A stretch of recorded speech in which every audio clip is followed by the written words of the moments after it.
Was there a case when you were writing when you found that the narrator was not the person who appeared to be the narrator?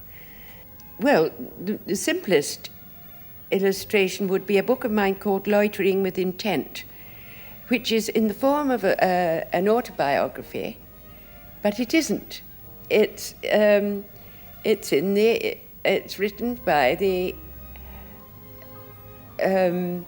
written by me in the name of the person I decided to personify. A writer, a would-be writer called Yes. Talbot. Yes. But she did a lot of the things which I suspect you must have done in your time. Yes, she so did. therefore, how is it not autobiographical? It wasn't autobiographical because she didn't do the things, she did the sort of thing.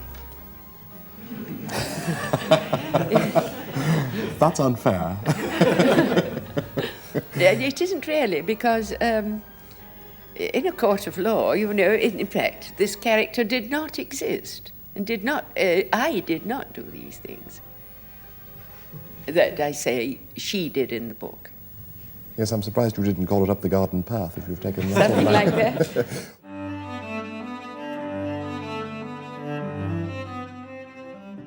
To me, the dead are just as much a part of a parish as the living. I think that was Emily Bronte's attitude to the dead, too. She had a great sense of eternal life and a familiarity with death.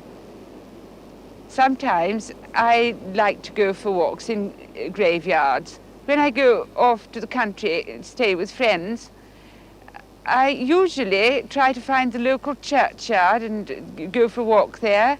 Sometimes I even write in a churchyard. One has a sense of communion with the dead. Has writing been a burning ambition? Has it been a passion Always, for you? Something yes. you've always had Yes. to do? Since I was 9 years old, I've never stopped writing or inventing something or writing stories or writing something.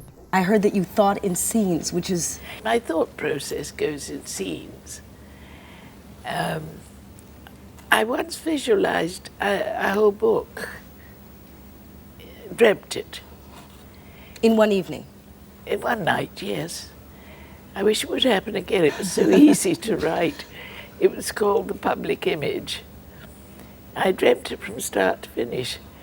So I wrote down all the scenes. I had to travel from New York to Rome. And after I'd got settled in Rome, for about a month, I wrote the book. But let's go down to the actual words which you use. I mean, you say you Themes write, are ambiguous. I know that. you write with great care, as a poet would write, you admit. I rather think than so, singers. yes. I don't take a long time over it, but I think that must be my approach, because I started off as a poet and never wrote anything else for a long time. It would be difficult to get out of that habit.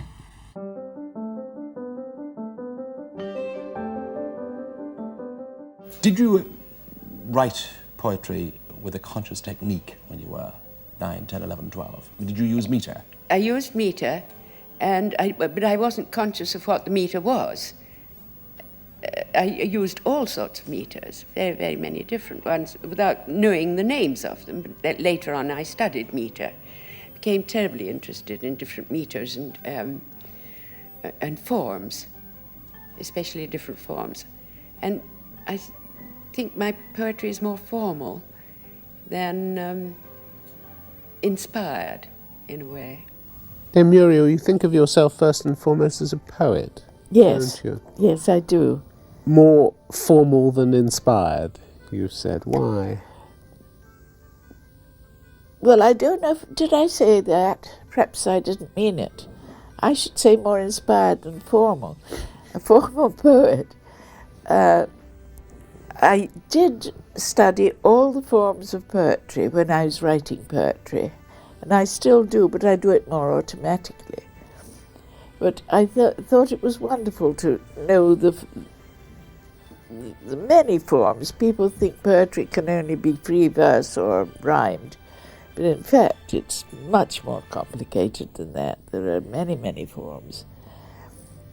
And then, but I always had a poetic vision. I saw things, my novels, I see things poetically. And it's from that point of view that I'd call myself a poet.